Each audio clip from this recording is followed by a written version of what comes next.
I've played Aatrox in Challenger a lot recently. I've been playing in Challenger for over a month now, in EU West Challenger. Aatrox in Challenger is a big victim. He's just very bad in Challenger. At the highest level of solo queue, Aatrox has big problems. Big problems. But the good thing is, that's just 0.001%. So everybody else is great. I am just a bit unlucky that against really good players with those champions, it's not possible. Like, in order for me to win against Kana, playing Fiora or Ambessa, Aatrox is not strong enough right now. That's just the unfortunate reality. But I'm not complaining. It's more like an analysis of what high elo is like. And when you start min-maxing champions, who is good and who is not that good, right? It's a pure stat point. When both players play good, that's the whole psychology dynamic we have in League, right? Aatrox wins against Jace quite often.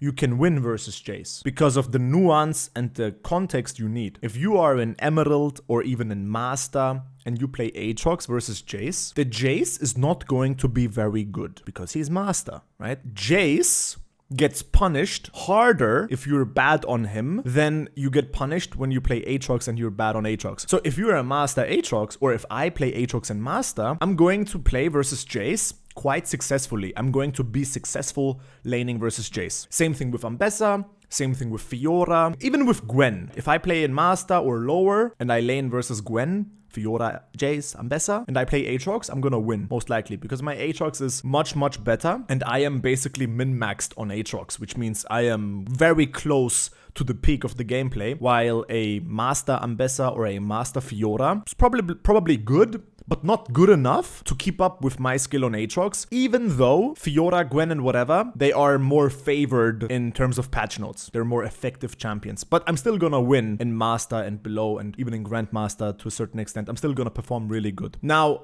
when you start entering real high elo, where you play versus Kana, you play versus all the LEC players, you play versus the Korean imports, you play versus veteran players like Broken Blade. My Aatrox skill, my min-maxing potential on Aatrox, they have that on Ambessa, on Fiora, on Gwen, on Jace. When you're in an environment where everyone is really good, if I say I am the best Aatrox versus the best Jace, like, my Aatrox is equally as good as Kana's Fiora. And if that is the case, I lose. There is just nothing you can do. You know, I can play correct, I can do everything right, but the differences of the champion shows then. That's when the champion matters. A lot of low elo players say, unplayable, stat check, stat check. When you're low elo and you say that, it's a bit of an excuse, because stat check truly only happens when both players are at the height of their game and their skill. Like, that's why in pro play, it's mostly a comp gap and draft gap.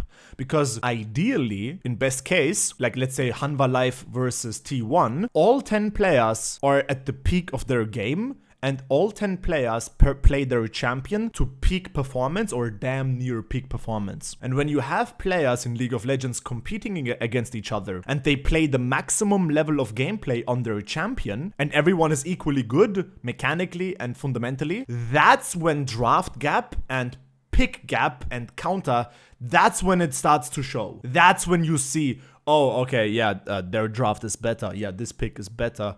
I mean, Zeus is amazing, but the way T1 drafted, or let's say Doran is great, but the way Zeus drafted, they just outscaled, or it's easier to play, or better opportunity. That's when the champions shine through. And that's basically the long story short I'm trying to tell you about Aatrox that I've learned in Challenger in EU West. I've been playing in Challenger for a couple hundred games now in EU West, is that when you play in those 1.5, 1.4 KLP lobbies with rank 1 players, you're a bit of a victim many times. Like, I got to 1.2k, 1,236 LP, and I'm gonna be honest with you, I got through luck. It was lucky. Not because I got carried, but because of the people I played against, I was lucky. If I play versus Kana every game, I lost.